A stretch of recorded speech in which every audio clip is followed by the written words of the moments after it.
Budget raises taxes by 40 billion.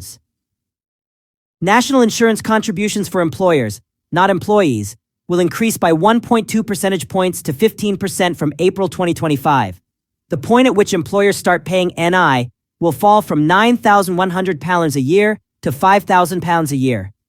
This will raise 25 billion per year. The lower rate of capital gains tax, CGT, on the sale of assets will increase from 10% to 18%. The higher rate will go from 18% to 24%. CGT on the sale of residential property will also increase from 18% to 24%. Tax thresholds will rise, meaning the point at which people pay higher taxes will be increased. These tax bands had been frozen, but this freeze will end in 2028, and the bands will increase at the rate of inflation. The freeze on inheritance tax will continue for a further 2 years until 2030. This means the first £325,000 can be inherited tax-free, rising to £500,000 if the estate is passed to direct descendants, and £1 million if it's passed to a surviving spouse or civil partner. From tomorrow, the stamp duty surcharge for second homes or higher rate for additional dwellings will increase by 2 percentage points to 5%. Health and employment services for people who are disabled and long-term sick will get $240 million in funding. The minimum wage for people 21 and over will rise by 6.7% to $12.21 an hour. This is the equivalent of £1,400 a year for a full-time worker. Workers aged 18 to 20 will see their minimum wage increase by 16.3% to £10 an hour.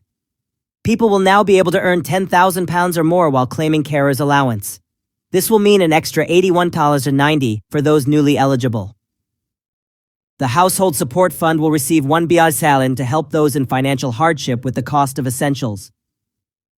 Businesses will get an increase in employment allowance, which will mean 65,000 employers won't pay any national insurance at all next year, with the allowance growing from £5,000 to $10,500. This will mean more than 1 million businesses will pay the same or less than they did previously. Business rates relief will fall from the current 75% down to 45% for retail, leisure, and hospitality businesses. The day-to-day NHS budget will increase by £22.6 billion. This will facilitate 40,000 extra hospital appointments and procedures every week and will include $1.5 billion for new hospital beds. An investment of $5 billion in housing, which will increase the Affordable Homes program to a budget of $3.11 billion. In addition, $1 billion will be spent on the removal of dangerous cladding, implementing the findings of the Grenfell inquiry. VAT will be introduced on private school fees from January 2025, and business rates relief for private schools will be removed from April 2025. Some 500 state schools that are old and not fit for purpose will be rebuilt at a total cost of $1.4 billion. There will be an extra £300 for school maintenance each year, which will cover dealing with rat concerns. The budget for free school breakfast clubs will be tripled to $30 million in 2025 and 2026. The core budget for schools will also rise by $2.3 billion next year. An investment of £300 for further education and $1 billion for children with special educational needs, SEN. The HS2 rail link between Old Oak Common in West London and Birmingham has been confirmed. Tunneling work will also begin on extending the line to London Euston. Air passenger duty on private jets will rise by 50%, which is the equivalent of £450 per passenger. The annual defense budget will fall below 2.5% of GDP next year, with an increase of $2.9 billion for the Ministry of Defense. A commitment of $3 billion a year for Ukraine for as long as it takes. Public finances will be in surplus rather than in deficit by the 2027 to 2028 financial year. The government claims this means reaching stability 2 years earlier than planned.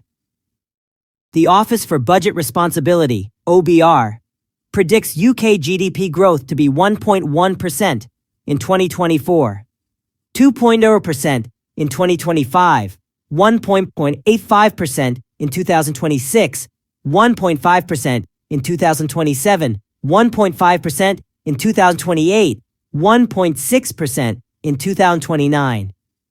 The OBR expects public sector net borrowing to be 105.6 bn in 2025 to 26, 88.5 bn in 2026 to 27, 72.2 bn in 2027-28, 71.9 bn in 2028-29, and 75.6 bn in 2029-30. The price of soft drinks will rise, with an increase to the drinks levy in line with inflation every year. Nearly 1 bab in a year will be raised thanks to the measure. All government departments will have their budgets reduced by 2% next year. This will be achieved by using technology more effectively and joining up services across government.